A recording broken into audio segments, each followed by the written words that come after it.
Yana yurtimiz hayotiga oid xabarlarga qaytamiz. Lavozim, obro' va ishonch. Ba'zan bularning barchasi birgina xato evaziga boy berilishi mumkin. Hokimlik tizimida mas'ul lavozimda ishlagan namanganlik shaxs ham bugun qilgan xatosidan qattiq pushaymon. Korrupsiya uni nafaqat mansabidan, balki erkinligidan ham ayirdi.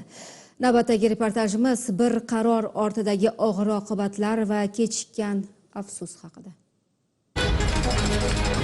Mana shu eshik yopilishi bilan butun umrga qurilgan orzular ichkarida qolib, tashqarida yaqinlar sog'inchi, foydalanilmagan imkoniyatlar va pushaymonlik qoladi.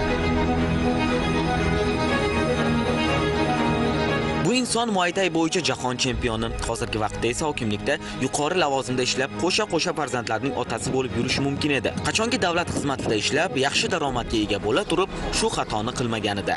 Yer sotilayotgan bo'lganda, u o'zimiz og'aynimiz bo'lgan, birga institut o'qigan, tadbirkorlik bilan shug'ullanayotgan, kichkina tadbirkorligi bor. Shu tadbirkorlikni rivojlantirish uchun yordam so'ragan. Unga dokumentda 8 sotiq yer berilgan. Undan keyin yana qo'shimcha kengaytirish uchun oshna og'ayni yo'q deb bo'lmadi. Yonidagi akaxondan unga yer qisqartirib, unga 8 sotiq emas, 12 sotiq yer qilib berayotgan paytimizda qo'lga tushdik. Undan pul olingan. Undan 30 ming dollar pul olganmiz.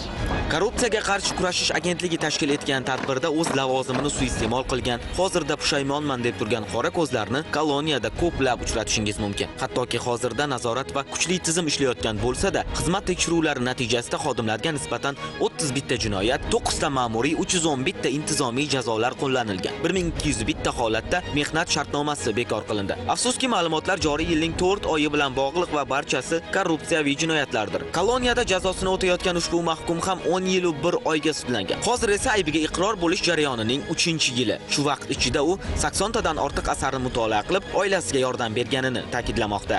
Nechta kitob o'qidingiz? Kitob 80 tadan ko'p kitob o'qidim, buning ichidan 10 tasini aytib berdim.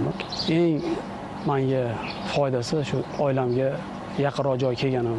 Birgina qamoqdagi masofaning qisqarganini ham yengillik deb qabul qilayotgan mahkum uchun 30 ming dollar aslida naqadar qimmatga tushganini anglash qiyin emas. Bu voqea barcha davlat xizmatchilariga bir haqiqatni eslatadi. Yengil daromad ilinjida lavozim, obro', erkinlik va oila osoyishtaligini xavf ostiga qo'yish hech qachon yaxshilik bilan tugamaydi. Ularning oxiri mana shu panjaralar orti. Yo'qotilayotgan har qanday narsa mana shu onlarda insonning ko'z oldidan o'tadi. Qamalganimdan beri yo'qotgan narsalar juda ko'p bo'ldi.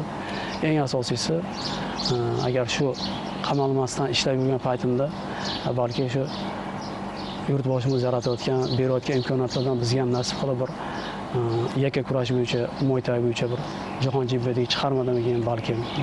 Ha, aybiga iqror bo'lish bu to'g'ri yo'lning boshlanishi, ammo o'sha xatoni qayta takrorlamaslikgina insonning chinakam xulosa chiqarganini ko'rsatadi.